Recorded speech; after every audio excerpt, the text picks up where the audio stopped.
현신의 권사님은 대구에서 병 고치는 신유은사로 유명한 분이셨습니다.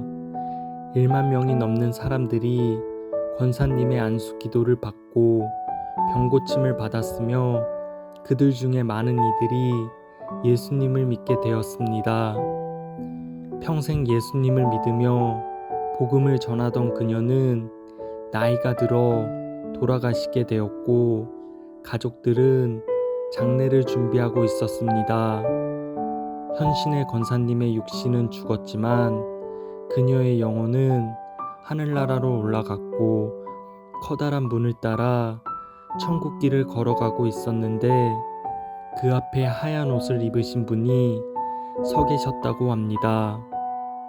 한눈에 그분이 예수님임을 알아본 현신의 권사님은 크게 감격하여 예수님, 저 왔어요. 현신의입니다.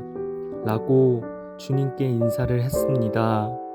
그러자 주님이 고개를 흔들며 나는 너를 알지 못한다 라고 말했다고 합니다.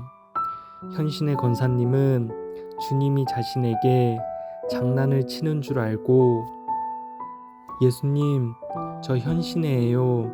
서울의 서대문 근처에서 제단을 쌓고 주님의 이름으로 사람들의 병을 고쳐주었던 현신의예요 하고 큰 소리로 외쳤습니다. 그러나 예수님은 그 이름을 도무지 모르겠다고 하시며 자기가 이름을 알지 못하는 사람은 이 문을 통과할 수 없다고 하셨습니다. 현신의 권사님은 억울해하면서 자신은 누구보다 하나님을 잘 섬기고 병 고치는 능력을 받아 수많은 사람들을 고쳐주면서 복음을 전했는데 왜 저를 모르십니까? 하고 재차 물었더니 예수님께서 말씀하시기를 너는 내 능력을 가지고 장사를 하였지 언제 나에게 영광을 돌리고 나의 일을 하였느냐? 내가 그들의 병을 고쳐준 것은 너의 능력을 보여주기 위함이 아니고 나를 바라보며 기도하는 그들을 내가 사랑하기 때문이다 라고 말씀하셨습니다. 현신의 권사님은 부끄러움과 여러 가지 감정들이 섞여 혼란스러웠지만 정신을 차리고 예수님께 자신이 알고 있는 한국의 유명한 목사님들의 이름을 묻기 시작했습니다. 예수님, 그러면 조용기 목사님은 아세요? 그러자 예수님께서 나는 그를 알지 못한다 라고 답변하셨고 또 한 번 큰 충격을 받으시곤 이번에는 예수님, 한경진 목사님은 아세요? 라고 물었습니다. 그러자 예수님은 기억을 더듬듯이 이름을 떠올리면서 조금 알 것 같기도 하다 라고 답했다고 합니다. 그리고 나서 몇 분의 목사님의 이름을 대면서 이분들을 아십니까? 하고 물었더니 대부분 모른다고 말씀하셨다고 합니다. 마지막으로 현신의 권사님은 김창인 목사를 아시냐고 물었고 예수님은 그때 주저없이 내가 그 이름을 알고 있다 라고 답변하셨습니다. 현신의 권사님은 예수님께 바짝 엎드려 한 번만 회개할 기회를 달라고 사정을 하였고 그 후 예수님이 다시 기회를 주셔서 되살아나게 되었습니다. 마침 그의 시신은 칠성판에 뉘어놓은 채로 미국에 살고 있던 아들이 도착하기를 기다리며 입간을 미루고 있었는데 아들이 오기 전에 되살아나신 것입니다.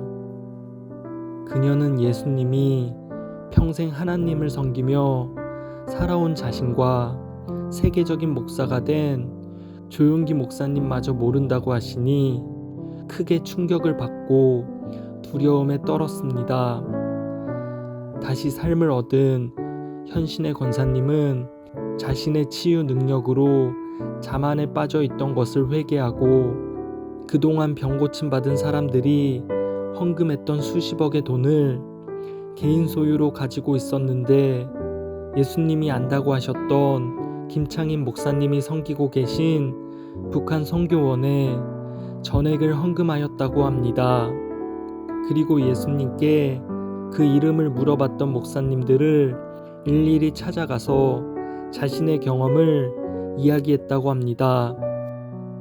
그 중에 조용기 목사님은 그 이야기를 듣고 크게 회개하여 개인적으로 착복하고 있던 헌금을 구로공단 근로자들을 위한 기숙사 엘린 복지타운을 건축하는 데 사용하였고, 또한 한국 개신교 성장에 크게 기여한 한경진 목사님도 현신의 권사님의 말을 듣고 예수님께 회개하였다고 합니다. 그러나 대형 기도원 원장이었던 어느 목사님은 그 이야기를 듣고는 자신은 회개할 것이 없다고 하면서 그녀를 무례하게 돌려보냈고, 후에 그 목사님은 부흥회를 인도하다가 갑자기 식물 인간이 되어 세상을 떠났다고 합니다. 조용기 목사님은 세계에서 가장 많은 성도수를 보유하고 계시고, 한경진 목사님은 한국 신앙의 위인이자 예수님을 닮은 사역자로 유명합니다. 하지만 현신의 권사님의 간증에서 알 수 있듯이 천국으로의 길은 초대형 교회를 건축했다고 들어갈 수 있는 것도 아니었고, 많은 성도들을 보유하고 있다고 들어갈 수 있는 것도 아니었으며, 사역자로서 큰 능력을 가지고 있다고 해서 들어갈 수 있는 것도 아니었습니다. 세상에서 지극히 작은 자여도 천국에 들어갈 수 있으며, 반대로 세상에서 가장 큰 자여도 천국에서는 환영받지 못할 수도 있습니다. 천국의 좁은 문에 들어갈 수 있도록 쉬지 않고 기도하며 습관적인 죄에 빠지지 않고 죽을 때까지 잘못을 회개하며 하나님 말씀대로 사는 신앙인이 되기를 예수님의 이름으로 기도합니다.